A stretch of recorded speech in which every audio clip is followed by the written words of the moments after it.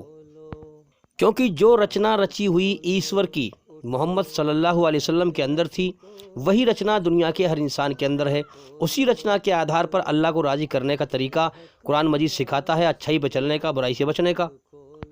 تو یہ جو لوگ کہتے ہیں کہ محمد صلی اللہ علیہ وسلم کا فرمان یعنی ان کا حکم فرمان چاہے سمجھ میں آئے نہ آئے مان لینا ہی ایمان ہے، یہ بات اس لحاظ سے صحیح نہیں ہے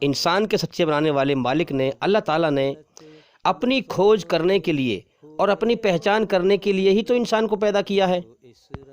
اور انسان کے اندر اپنی رچنا کو رچا ہے، اور انسان کو عقل دی ہے، سمجھ دی ہے، اسی لیے دی ہے تاکہ اس کی انسان کھوج کرے، بن دیکھے، اس کی پہچان کرے،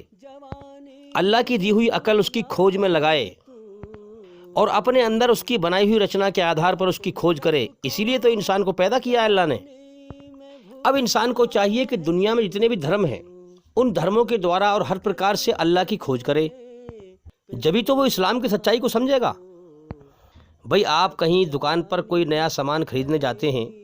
تو آپ کئی ساری دکانوں پر چیک کرتے ہیں، سامان نقلی نہ ہو، مہنگا نہ ملے، کوئی آدمی فراڈ نہ ہو، ٹھگ نہ لے،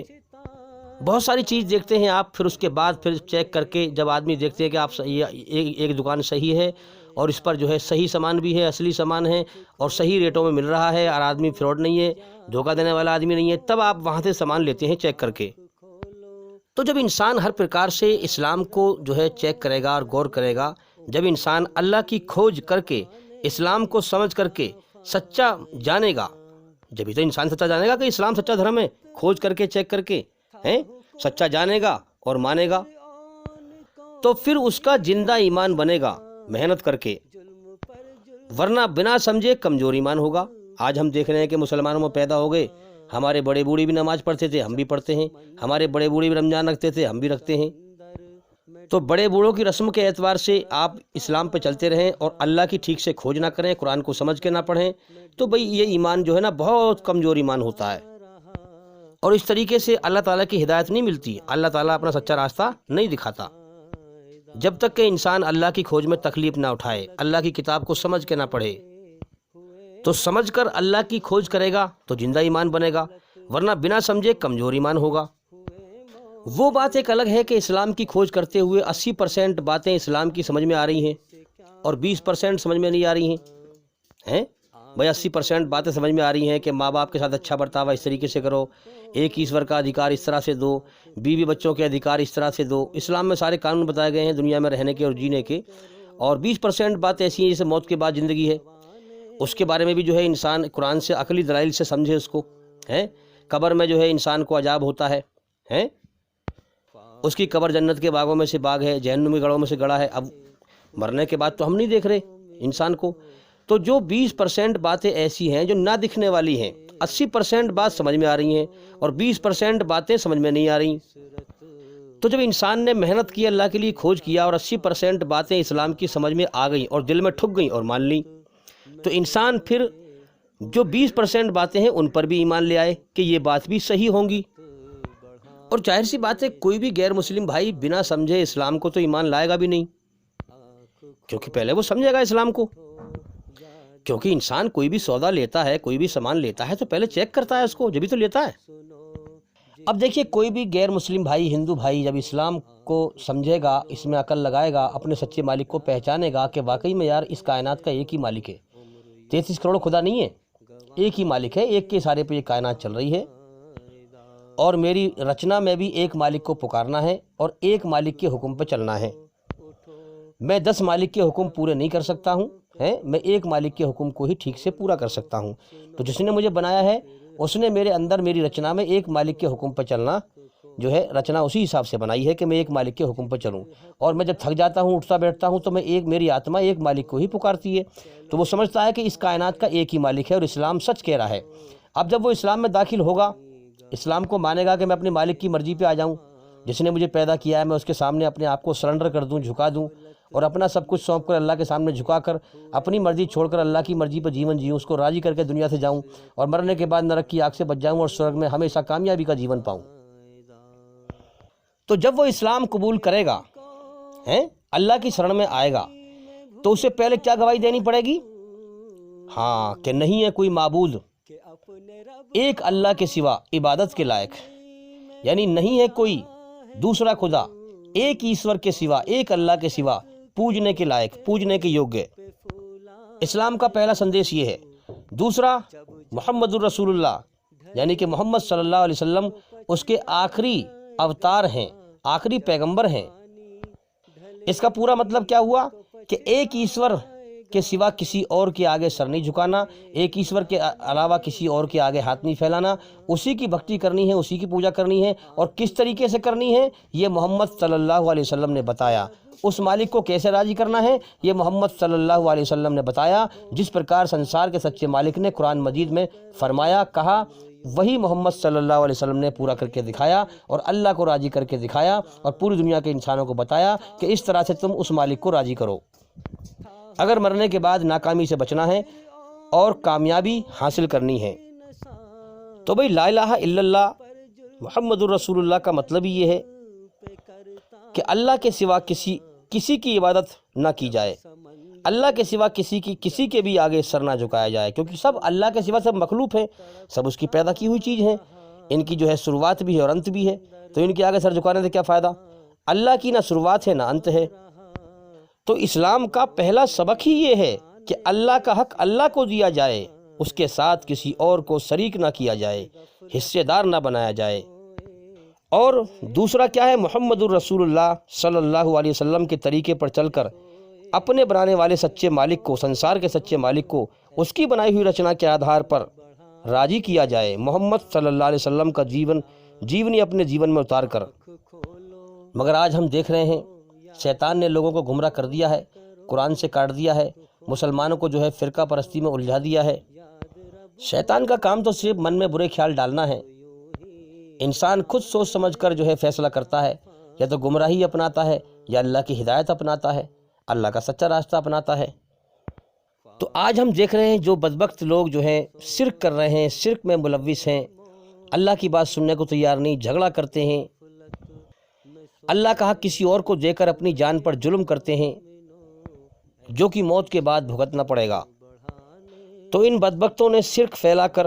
اور ہم دیکھ رہے ہیں قبر پوجا کر کے، زیادہ تر غیر مسلمان بھائیوں کے لیے اسلام کا راستہ بند کر دیا ہے۔ غیر مسلم اسلام میں اسی لیے نہیں آتے کہ ہم میں اور ان میں کوئی فرق نہیں ہے۔ یہ پڑی مورتی پوجتے ہیں، قبر پوجا کرتے ہیں، ہم کھڑی مورتی پوجتے ہیں۔ ہم کھڑی مورتی پہ روپٹہ چڑھاتے ہیں، یہ پڑی مورتی پہ چڑھاتے ہیں چادر۔ ہم کھڑی مورتی پر پھول چڑھاتے ہیں، یہ پڑی مورتی پر پھول چڑھاتے ہیں۔ ہم کھڑی مورتی پہ اگربتی لگاتے ہیں، یہ پڑی مورتی پہ اگربتی لگاتے ہیں۔ ہم کھڑی مورتی دھو کر پیتے ہیں تو کہتے ہیں کہ امرت سے بہتر ہے، اور یہ پڑی مورتی دھو کر پیتے ہیں تو کہتے ہیں آب زمزم سے بہتر ہے۔ صرف دیکھنے کا فرق ہے، وہاں لال رنگ ہے یہاں ہرا رنگ ہے، مگر کام وہی ہو رہا ہے سب۔ تو غیر مسلم بھائی کیا کہتے ہیں کہ ہم میں اور ان میں کیا فرق ہے، کیوں ہم اسلام کو اپنائیں؟ جو یہ کر رہے ہیں وہی ہم کر رہے ہیں۔ اور اسی لیے برابر سمجھ کے کہ بھئی ہم اور یہ برابر ہی تو ہیں، برابر سمجھ کر اس لیے ہندو کتنے جاتے ہیں بازاروں پہ۔ اچھا، ہمارے ہندو بھائی مسجد میں نماز پڑھنے نہیں آئیں گے، لیکن بازاروں پہ دبا دب جائیں گے، کیونکہ وہ شیطان کا دھوکہ ہے نا۔ برائی پہ کو بہت جلدی بھاگتا ہے انسان، اچھائی پہ کو نہیں آتا۔ جبکہ مسجد میں ایک ایشور واد، ایک ایشور کی ہی بھکتی ہوتی ہے جو نراکار ہے، جس کا کوئی روپ آکار نہیں ہے، کوئی مورتی نہیں ہوتی، کچھ نہیں ہوتا۔ تو ہمارے ہندو بھائی یہی تو کہتے ہیں کہ بھئی ان میں اور ہم میں کیا فرق ہے۔ یہ لگاتے ہیں نعرہ جو ہے حیدر علی، اور ہم لگاتے ہیں جے بجرنگ بلی۔ تو وہی گھوما پھرا کے ایک ہی چیز ہے، وہ کہتے ہیں ایک ہی چیز ہے۔ میرے بھائیوں، اسلام نے پوری دنیا میں سچا سندیش دیا، ایک ایشور واد ٹھیک سے بتایا، ایک اللہ کی عبادت کرنا ٹھیک سے بتایا، توحید کا راستہ قرآن مجید نے دکھایا اور محمد صلی اللہ علیہ وسلم نے بتایا۔ آج جو لوگ مسلمان کہلاتے ہیں اور قرآن کی سچی اور صحیح شکشا سے ہٹے ہوئے ہیں اور اپنی منمانی کا انہوں نے دین بنا رکھا ہے، دھرم بنا رکھا ہے اور فرقوں میں بٹے ہوئے ہیں، متوں میں بٹے ہوئے ہیں، وہ اپنی ہی جان پر ظلم کر رہے ہیں۔ ایک اللہ کے ادھیکار کاٹ کر مرنے کے بعد سزا پائیں گے، مرنے کے بعد کوئی کسی کا ذمہ دار نہیں ہوگا، جس نے جو کیا ہے اسے بھرنا پڑے گا۔ اسی لیے قرآن مجید نے اور محمد صلی اللہ علیہ وسلم نے فرمایا کہ مومن ایماندار انسان وہی ہے جو اپنے سچے مالک کو پہچان کر، اس ایک کو پہچان کر اور ایک کے ادھیکار دے اور اس کے حکم پر چل کر اسے راضی کر کے مر کے دنیا سے جائے۔ اور بے ایمان انسان قرآن مجید نے اس کو بتایا جو اللہ کے ادھیکار اللہ کے ساتھ دوسروں کو شریک کرے، اللہ کے ادھیکار، سنسار کے سچے مالک کے ادھیکار اس کو نہ دے۔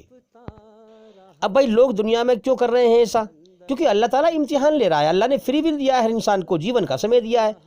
اب تو اللہ کا احسان مان یا ناشکری کر، دونوں راستے کھلے ہوئے ہیں، یا تو اس کی قدر کر یا نا قدری کر۔ ہر انسان کو پتا ہے میرا ایک ہی مالک ہے، سب جانتے ہیں اس چیز کو۔ اب جان بوجھ کر انسان جو ہے اس کے ساتھ شریک کرے تو پھر اپنی جان پر ظلم کر رہا ہے نا۔ جب تک زندہ ہے اپنا اللہ کی نعمت کھاتا پیتا رہے، جس دن مرے گا اس دن نرک کی آگ میں جائے گا۔ تو بے ایمان کی پہچان، جھوٹے مکار بے ایمان کی پہچان کیا ہے کہ اللہ کے ساتھ شریک کرے گا، اللہ کے ادھیکار اوروں کو دے گا، اللہ کی پیدا کی ہوئی چیزوں کو دے گا، منمانی کرے گا، جھگڑا کرے گا، فساد کرے گا، ہر دھرمی اپنائے گا۔ اللہ نے پیدا ہی اس لیے کیا کہ ایک طرف تو یہ دنیا ہے اور دنیا کا ساز و سامان ہے، اور ایک طرف ہوں میں دنیا کا اکیلا بنانے والا۔ اب اے انسان تیرا ٹیسٹ ہے، تیرا امتحان ہے، تجھے تیرے جیون کی شروعات دنیا میں نے کرائی ہے، سب کچھ میرا ہے۔ اب تیرا ٹیسٹ یہ ہے کہ تو دنیا اور دنیا کی چیزوں کو پسند کرتا ہے یا مجھ دنیا بنانے والے کو پسند کرتا ہے۔ حالانکہ دنیا اور شیطان تیرے دشمن ہیں، تجھے جو شانتی ملے گی وہ اللہ کی شرح میں ملے گی، اللہ کی پناہ میں ملے گی۔ تو انسان کو چاہیے کہ اللہ کی دی ہوئی عقل کا صحیح استعمال کر کے اس دنیا اور شیطان کے دھوکے کو پہچانے کہ یہ میری دشمن ہے، اور اسے پہچان کر اور دنیا اور شیطان کے دھوکے سے گھبرا کر اللہ کی پناہ میں کی طرف کو بھاگ، اللہ کی شرح کی طرف کو بھاگ، وفروا الی اللہ، دوڑ اللہ کی طرف اس سے پہلے کہ تیری موت آ جائے۔ تجھے دنیا میں سکون نہیں ملے گا، چاہے تو کتنی مال دولت کچھ بھی حاصل کر لے، ہاں تو دنیا میں جیون کا سمے لے کے آیا ہے اور وہ سمے ختم ہونا ہے، تجھے مرنا ہے، تجھے اس دنیا سے جانا ہے۔ تو لہٰذا تیری سمجھداری اسی میں ہے کہ تو دنیا کی دوڑ مت لگا، موہ مایا کی دوڑ مت لگا، شیطان کے راستے پر نہ چل، اس دنیا اور شیطان کی طرف سے گھبرا کر اپنے سچے مالک کی پناہ میں دوڑ، اللہ کی طرف دوڑ، اس کی شرح میں تجھے شانتی ملے گی۔ اسی لیے کہا کہ جو انسان اللہ کو پہچان لیتا ہے اور اللہ کے لیے کوشش اور محنت کرتا ہے، جیون کا سمے اللہ کے لیے لگاتا ہے، وہ جان جاتا ہے کہ میں دنیا میں جیون کا سمے لے کے آیا ہوں، یہ ختم ہونے کی طرف جا رہا ہے، لہٰذا میں مال دولت کے دھوکے میں نہ لگوں۔ جو میری قسمت میں لکھا ہے اللہ تعالیٰ مجھے دے گا روزی، جو قسمت میں لکھا ہے نہ اس سے کم ملے گا نہ زیادہ ملے گا، لہٰذا اللہ پالنے والا ہے، اللہ کے لیے میں کوشش کروں، اللہ کے لیے دوڑ لگاؤں۔ تو اور جو انسان دنیا سے منہ پھیر کر رخ پھیر کر اللہ کی طرف رخ کرے، اللہ کو پسند کرے، دنیا کو ناپسند کرے اور دل اللہ کو دے دے، یہ ہے ایمان والا جو موت سے پہلے پہلے اللہ کو راضی کر لے۔ اب یہ جو مر کے جائے گا، اس کی آتما، اس کی روح کو فرشتے بڑے آسانی سے نکالیں گے، اس کو کوئی تکلیف نہ ہوگی۔ اب دیکھیے نیک مومن ایماندار سچے انسان کی جو روح ہے، آتما ہے، اس لیے آسانی سے نکلتی ہے کیونکہ وہ دنیا کا دھوکہ سمجھ کر کہ یہ دنیا موت کا گھر ہے، دکھوں کا گھر ہے، خطروں کا گھر ہے، بیماریوں کا گھر ہے، یہاں کبھی بھی مر سکتے ہیں ہم، یہاں دل لگانا بیکار ہے، دنیا کا دھوکہ سمجھ کر دنیا کی ہر چیز سے دل کو ہٹا دیتا ہے، ہاں، اور دل اللہ کے حوالے کر دیتا ہے۔ تو اللہ تعالیٰ پھر کیا کرتا ہے؟ دنیا کی محبت دلیل کر کے اس کے دل سے نکال دیتا ہے اور اپنی محبت دل میں ڈال دیتا ہے، پھر وہ اللہ کی یاد میں دنیا میں زندہ رہتا ہے۔ تو دنیا اس کے لیے پھر قید خانہ بن جاتی ہے جب سچائی کے راستے پہ چلتا ہے، تو پھر وہ قید خانے سے خود نکلنا چاہتا ہے، تو اللہ تعالیٰ کی طرف سے ویسا ہی معاملہ پیش آتا ہے۔ تو فرشتے اس کی جب اسے لینے آتے ہیں تو وہ خود جانے کے لیے تیار ہوتا ہے، تو فرشتے جو ہے آسانی سے اس کی روح کو جب خود جانے کو تیار ہے اسے کہ پھر کیا پریشانی ہوگی ہیں؟ بھائی مجرم جو ہوگا وہ جب پکڑا جائے گا تو وہ جانے کو تیار نہیں ہوگا جیل میں، ظاہر سی بات ہے۔ تو جو انسان خود جانے کو تیار ہو اللہ کی طرف، اللہ کو اس نے راضی کیا، محنت کی ہے، اسے امید ہے کہ میں نے اپنے مالک کو راضی کیا ہے، میرا مالک مرنے کے بعد میرے ساتھ اچھا انجام کرے گا، تو وہ خود جانے کو تیار ہے اللہ کی طرف، تو فرشتے اس کی روح آسانی سے نکال لیں گے۔ اس لیے نیک بندے کی روح آسانی سے نکل جاتی ہے، اور گنہگار دنیا کو سب کچھ سمجھ کر، گنہگار جو انسان ہوگا وہ دنیا کو سب کچھ سمجھ کر اللہ کو بھول کر دنیا کو ہمیشہ کا گھر سمجھتا ہے کہ میں دنیا میں ہمیشہ رہوں گا، بھول جاتا ہے کہ میری جان اللہ کے قبضے میں ہے، یا کتنے لوگ روز مر رہے ہیں لہٰذا میں بھی مر سکتا ہوں، اللہ کی بادشاہت کی طرف غور نہیں کرتا، اللہ کو بھول کر جیون گزارتا ہے، اور دل اللہ کو نہ دے کر، دل اللہ کے حوالے نہ کر کے دنیا کی چیزوں کو دیتا ہے، مال سے محبت، زمین جائیداد سے محبت، کوٹھی سے محبت، بلڈنگ سے محبت، کاروبار سے محبت، بیوی سے محبت، بچوں سے محبت، رشتہ داروں سے محبت، اولاد سے محبت، وہ انہی جو ہے رشتے ناتوں میں رینجتا رہتا ہے، جیون کا سمے پورا کرتا رہتا ہے، اور جس مقصد سے دنیا میں اللہ نے بھیجا ہے اس کو بھلائے رکھتا ہے، اپنے مالک کو بھلائے رکھتا ہے، دل جو ہے دنیا کی چیزوں کو دیتا ہے۔ اب جب وہ دنیا کو ہمیشہ کا گھر سمجھتا ہے اور اس حقیقت کو بھلائے رکھتا ہے کہ مجھے اپنے مالک کی طرف لوٹنا ہے مرنے کے بعد ہے، تو پھر وہ دنیا سے نکلنا نہیں چاہتا۔ جو دنیا کو ہمیشہ کا گھر سمجھے بیٹھا تھا وہ دنیا کو جو ہے دنیا سے نکلنا نہیں چاہتا، اس لیے اس کی روح، اس کی آتما کو موت کے وقت کھینچ کر تکلیف سے نکالا جاتا ہے، ورنہ وہ نکلنا نہیں چاہتا۔ تو اچھے انسان، ایماندار انسان کی، سچے انسان کی جب آتما شریر سے نکلتی ہے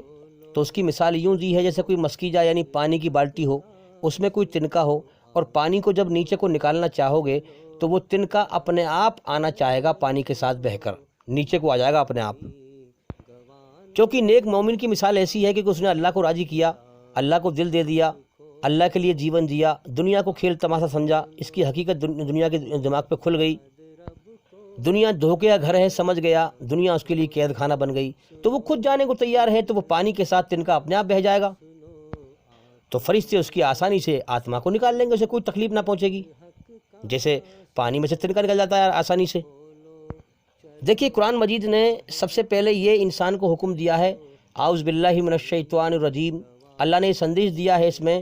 کہ اے دنیا کے انسانوں، شیطان کی شرن اور دنیا کی شرن میں تمہیں کامیابی نہیں ہے، ناکامی ہے، بے چینی ہے، تباہی ہے، بربادی ہے، اس لیے اللہ کی شرن میں آ جاؤ موت سے پہلے پہلے۔ اب اللہ وہ ہے جس نے تمہیں پیدا کیا ہے، جس کے قبضے میں تمہاری جان ہے، جس نے تمہارے جیون کی شروعات کرائی ہے، جو تمہیں موت دے گا، جو تمہاری زندگی کا حساب لے گا۔ تمہارے بنانے والے مالک نے شیطان کی شرن اور دنیا کی شرن میں تمہارے لیے شانتی نہیں رکھی ہے، اپنی شرن میں شانتی رکھی ہے۔ تو جو انسان موت سے پہلے پہلے دنیا اور شیطان کی شرن سے نکل کر اور اپنی آتما اور شریر کو برائی کی گندگی سے پاک کر کے اور اللہ کی شرن میں موت سے پہلے پہلے آ جائے گا، مرنے کے بعد وہی کامیابی پائے گا۔ قرآن مجید کے دوارا اپنے برے کرموں کو اچھے کرموں سے بدل لے گا اور اپنی آتما کو برائی کی گندگی سے پاک کر لے گا۔ قرآن مجید کے ذریعے سے جو اللہ چاہے گا اس کو پورا کرے گا، دنیا سے دل ہٹا کر اللہ کو دل دے دے گا۔ اللہ کی محبت جب دل میں آ جائے گی تو دنیا میں جینے کی چاہت ختم ہو جائے گی، دنیا قید خانہ ہے یہ راج اس پہ کھل جائے گا، تو انسان اللہ کی شرن میں آ جائے گا۔ اب جو انسان اللہ کی شرن میں آ کے مرے گا، اب دیکھو نا کہا ہے نا قرآن میں کہ توبۃ نصوحا، میرے بندے اس سے پہلے کہ میں تجھے موت دے کر دنیا کی ہر چیز چھڑوا دوں تو پہلے ہی دل سے چھوڑ دے، دنیا کو نہیں چھوڑنا، دل سے دنیا کی ہر چیز کی محبت کو چھوڑنا ہے، اللہ کی محبت دل میں بسانا ہے، دنیا میں رہ کر اللہ کے حکم پورے کرنے ہیں، بیوی بچوں کو بھی پالنا ہے، پڑوسی کے ادھیکار پڑوسی کو دینا ہے، بیوی بچوں کے ادھیکار بیوی بچوں کو دینے ہیں، جیسے کہ اللہ نے قرآن میں فرمائے اور محمد صلی اللہ علیہ وسلم نے پورے کر کے دکھائے۔ سنیاسی نہیں بننا، یوگی نہیں بننا کہ دنیا کو بالکل چھوڑ کر کے اور کہیں چلے جائیں ایکانت میں جا کے تپسیا کریں، نہیں میرے بھائی، یہ غلط راستہ ہے، یہ شیطان کا راستہ ہے۔ سچا راستہ یہی ہے کہ دنیا اس مالک نے بنائی ہے تو اس لیے تو بنائی ہے، ٹیسٹ لینے کے لیے کہ دنیا میں رہ کر انسان کا ٹیسٹ لیا جائے، امتحان لیا جائے کہ انسان اچھائی پہ چلتا ہے یا برائی پہ چلتا ہے۔ اگر ہر انسان اسی کام کو کرے گا کہ سنیاسی بن جائے گا، دنیا سے بالکل کٹ جائے گا، شادی ہی نہ کرے گا اور دنیا سے کہیں دور چلا جائے گا، کہیں جہاں چوئی کا بچہ بھی نہ ہے، جہاں کوئی انسان نہ ہو، اور وہاں جا کر تپسیا کرے گا ایشور کی، اگر ہر انسان ایسا ہی کرے گا تو پھر یہ دنیا کیسے چلے گی بھائی؟ دنیا کو چلانے کا اللہ کا مقصد ہی یہ ہے کہ انسان کو دنیا ہی میں رہ کر اللہ کے حکم پورے کرے، اچھائی پہ چلے، برائی سے بچے، اللہ کی بنائی ہوئی رچنا کے آدھار پر سب کا حق ادا کرے، سب کے ادھیکار سب کو دے، ماں باپ کا حق ماں باپ کو دے، بیوی بچوں کے ادھیکار بیوی بچوں کو دے، پڑوسی کا ادھیکار پڑوسی کو دے، لیکن ان چیزوں میں دل نہ لگائے، ان سے محبت نہ کرے۔ کیوں؟ حقیقت کے ہوش میں آئے کہ میری جان اللہ کے قبضے میں ہے، میں اللہ کے لیے ہوں، سارا جہان میرے لیے ہے۔ اللہ نے جو رشتے ناطے دنیا میں بنائے ہیں یہ صرف کچھ سمے کے لیے ہیں، امتحان لینے کے لیے۔ میں اللہ کی طرف سے اکیلا آیا ہوں اور مر کر اکیلا ہی لوٹوں گا، تو لہٰذا میں اللہ کو راضی کرنے کے لیے آیا ہوں۔ تو میرے جیون کا مقصد اس دنیا کو ہمیشہ کا گھر نہیں سمجھنا، میرے جیون کا مقصد اس دنیا کے رشتے ناتوں کو ہمیشہ کے رشتے ناتے نہیں سمجھنا، ان میں لین نہیں ہونا، ان کے دھوکے کو سمجھنا ہے۔ ہمارے سامنے اللہ تعالیٰ اوروں کو موت دے کے اٹھا رہا ہے، اور جس کو اٹھا رہا ہے ہم دیکھ رہے ہیں کہ دنیا اس کے لیے ختم ہو رہی ہے، چاہے وہ رشتے ہوں، ناتے ہوں، جو بھی ہو، مال ہو، دولت ہو، سب اس کے لیے ختم ہو جاتا ہے، اور انسان اکیلا لوٹ کر اس دنیا سے اللہ کی طرف جاتا ہے۔ اکیلا انسان دنیا میں آیا ہے اور اکیلا ہی جاتا ہے۔ انسان پہلے ہی غور کر لے اس بات کے اوپر کہ میں دنیا میں اکیلا ہوں، میرا کوئی بھی نہیں ہے یہاں پر۔ جیون کا سمے گزارے اللہ کو راضی کرنے کے لیے اور اپنی جائز ضرورت پوری کرے، چاہے رشتے ناتوں کے ذریعے سے، چاہے کھانے پینے کے ذریعے سے اپنی جائز ضرورت پوری کرے، ان میں دل نہ لگائے۔ اللہ نے فرمایا کہ میرے بندے، اس سے پہلے کہ میں تجھے توبۃ نصوحا، تجھے موت دے کر اپنی طرف لوٹاؤں، لوگ تیری ارتھی کو، تیرے جنازے کو اپنے کندھوں پر رکھ کر میری طرف لے کے آئیں، تو اپنے پیروں پہ لوٹ کے آ جا میری طرف۔ تو کیا مطلب ہے اس کا؟ کہ اللہ کی کھوج کر کے، اسے پہچان کر کے، اس کی شرن میں آ جا، اس کی پناہ میں آ جا، دل اللہ کے حوالے کر دے، تاکہ تیرے دل میں اللہ اپنی محبت بھر دے اور تو اللہ کی پناہ میں آ جائے، اس دنیا کے دھوکے کو سمجھ جائے کہ یہاں سے مجھے جانا ہے اکیلے۔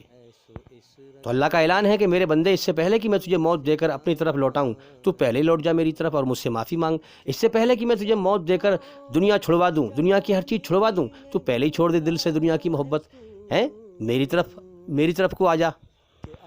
تو میرے بھائیوں، یہ دلیل میں آپ کو قرآن مجید سے دے رہا ہوں، اور اس قرآن مجید کی دلیل سے آپ کائنات کی قدرت میں تو غور کریں۔ ارے جس نے کائنات بنائی ہے، جو اس کو چلا رہا ہے، وہی قرآن مجید میں آدیش دے رہا ہے۔ دیکھو یہ بات حقیقت ہے کہ نہیں کہ انسان دنیا میں اکیلا آیا ہے، اکیلا جائے گا، اور جب مرے گا تو دنیا کی ہر چیز کو چھوڑے گا۔ وہی مالک کہتا ہے اس بات کو، میرے بندے، اس سے پہلے کہ میں تجھے، اے میرے پیدا کیے ہوئے انسان، اس سے پہلے کہ میں تجھے موت دے کر تجھ سے دنیا کی ہر چیز چھڑوا دوں، تو پہلے ہی دنیا کی محبت چھوڑ دے اور میری محبت دل میں بسا۔ میں نے تجھے اپنے لیے پیدا کیا ہے، لہٰذا دنیا سے میری پناہ میں آ کر میرا بن کر آ، پھر میں تجھے اس نقلی دنیا کے نقلی جیون کے بدلے میں اپنا انعام جنت میں، ہمیشہ سورگ میں، ہمیشہ کامیابی کا جیون دوں گا۔ ایسا جیون ہوگا جس میں کبھی موت نہ آئے گی، ایسی جوانی ہوگی جس میں بڑھاپا نہ آئے گا، ایسے سکھ ہوں گے جس میں دکھ نہ آئیں گے، ایسی صحت اور تندرستی ہوگی، ایسی شریر میں جوانی کی طاقت ہوگی جو طاقت کبھی نہ گھٹے گی، ایسی صحت ہوگی جس کو بیماری نہ کھائے گی۔ میں تیری ہر اچھا کو پوری کروں گا۔ میں نے تجھے اپنے لیے بنایا ہے، سارا جہان تیرے لیے بنایا ہے، لہٰذا تو دنیا سے میرا بن کے آ اور پھر میرا انعام پا۔ تو دیکھو میرے بھائیوں، اپنے آپ کو سمجھاؤ، دنیا دھوکے کا گھر ہے، یہاں سب گمراہ کرنے والے ہیں اللہ سے۔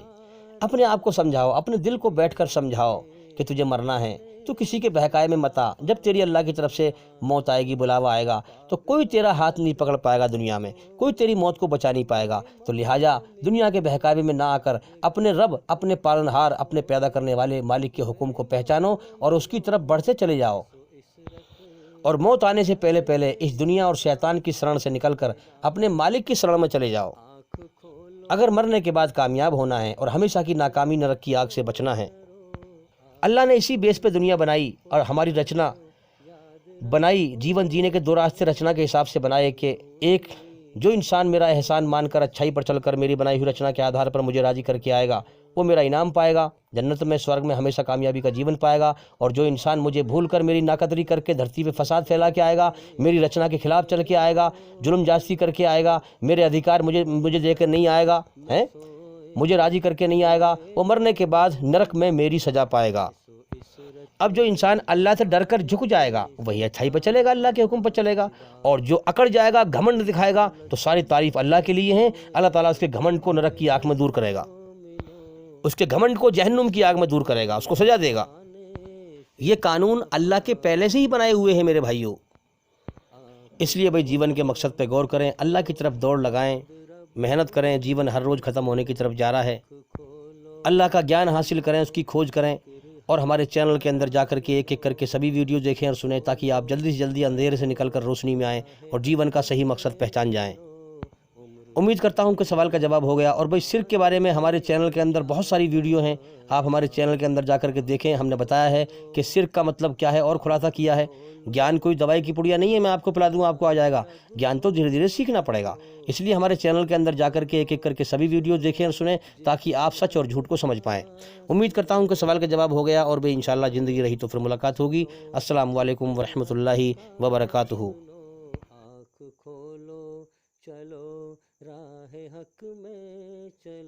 اللہ کے آگے صاف دل سے توبہ کرو، امید ہے کہ وہ تمہارے گناہ تم سے دور کر دے گا اور تم کو جنتوں میں جن کے نیچے نہریں بہ رہی ہیں داخل کرے گا۔ اس دن اللہ پیغمبر صلی اللہ علیہ وآلہ وسلم کو اور ان لوگوں کو جو ان کے ساتھ ایمان لائے ہیں رسوا نہیں کرے گا، بلکہ ان کا نور ایمان ان کے آگے اور داہنی طرف روشنی کرتا ہوا چل رہا ہوگا، اور وہ اللہ سے التجا کریں گے کہ اے پروردگار ہمارا نور ہمارے لیے پورا کر اور ہمیں معاف فرما، بے شک اللہ ہر چیز پر قادر ہے۔ لوگوں کا حساب اعمال کا وقت نزدیک آ پہنچا ہے اور وہ غفلت میں پڑے اس سے منہ پھیر رہے ہیں۔ ان کے پاس کوئی نئی نصیحت ان کے پروردگار کی طرف سے نہیں آتی مگر وہ اسے کھیلتے ہوئے سنتے ہیں، ان کے دل غفلت میں پڑے ہوئے ہیں۔ کوہ طور کی قسم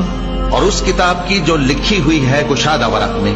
اور آباد گھر کی اور اونچی چھت کی اور جوش مارتے سمندر کی، کہ تمہارے پروردگار کا عذاب واقع ہو کر رہے گا اور اس کو کوئی روک نہیں سکے گا۔ جس دن آسمان لرزنے لگے کپ کپا کر اور پہاڑ سچ مچ اڑنے لگیں، تو اس دن جھٹلانے والوں کے لیے خرابی ہوگی جو بیکار باتوں میں پڑے کھیل رہے ہیں۔ جس دن ان کو آتش جہنم کی طرف دھکیل دھکیل کر لے جائیں گے اور کہا جائے گا یہی وہ جہنم ہے جس کو تم جھوٹ سمجھتے تھے۔ تو کیا یہ جادو ہے یا تم کو نظر ہی نہیں آتا؟ اس میں داخل ہو جاؤ اور صبر کرو یا نہ کرو تمہارے لیے یکساں ہے۔ جو کام تم اے پیغمبر میری طرف سے لوگوں کو کہہ دو کہ اے میرے بندو، جنہوں نے اپنی جانوں پر زیادتی کی ہے اللہ کی رحمت سے نا امید نہ ہونا، اللہ تو سب گناہوں کو بخش دیتا ہے، بے شک وہی تو ہے بڑا بخشنے والا بڑا مہربان۔ اور اس سے پہلے کہ تم پر عذاب آ واقع ہو اپنے پروردگار کی طرف رجوع کرو اور اس کے فرما بردار ہو جاؤ، ورنہ بعد میں تم کو مدد نہیں ملے گی۔ اور اس سے پہلے کہ تم پر ناگہاں عذاب آ جائے اور تم کو خبر بھی نہ ہو اس نہایت اچھی کتاب کی جو تمہارے پروردگار کی طرف سے تمہاری جانب نازل ہوئی ہے پیروی کرو۔ ایسا نہ ہو کہ اس وقت کوئی شخص کہنے لگے کہ ہائے اس کوتاہی پر افسوس ہے جو میں نے اللہ کا حق ماننے میں کی اور میں تو ہنسی ہی کرتا رہا، یا یہ کہنے لگے کہ اگر اللہ مجھ کو ہدایت دیتا تو میں بھی پرہیزگاروں میں ہوتا، یا جب عذاب دیکھ لے تو کہنے لگے کہ اگر مجھے پھر ایک دفعہ دنیا میں جانا ہو تو میں نیکوکاروں میں ہو جاؤں۔ ارشاد ہوگا کیوں نہیں، میری آیتیں تیرے پاس پہنچ گئی تھی مگر تو نے ان کو جھٹلایا اور شیخی میں آ گیا اور تو کافر بن گیا۔ اور اے مخاطب،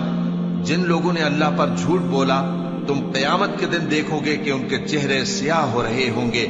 کیا تکبر کرنے والوں کا ٹھکانہ دوزخ میں نہیں ہے؟ بس وہ ہمارا صبر آزماتا ہے۔ اگر کبھی ایسا لگے کہ تم تھک چکے ہو اور دعا مانگنا بھی مشکل لگے تو اپنے رب کے سامنے صرف ہاتھ پھیلا لیا کرو۔ تمہارے پھیلے ہاتھ